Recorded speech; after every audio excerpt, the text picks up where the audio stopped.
Vorrei ricordare e fare le mie condoglianze, in particolar modo ovviamente a tutti i morti, in particolar modo ai familiari alla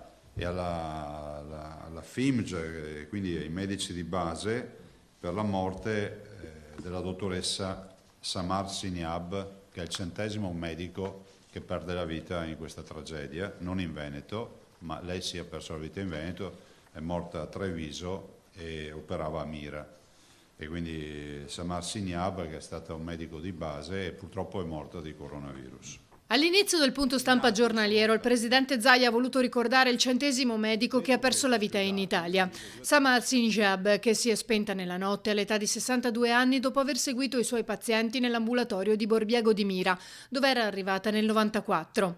È stata una tra le prime ad ammalarsi, tentando di curare le persone che accusavano i sintomi del Covid-19, quando ancora non si sapeva nulla della sua comparsa in Italia e a Borbiego di Mira in particolare. Nata a Damasco, la dottoressa era molto legata alla sua terra, pur essendo perfettamente a suo agio nella cultura italiana.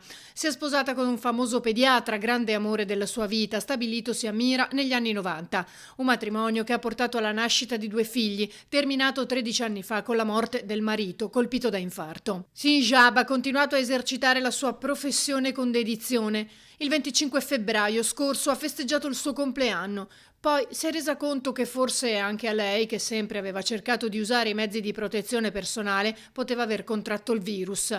Di lì le cose sono peggiorate, fino al ricovero in ospedale e la terapia intensiva.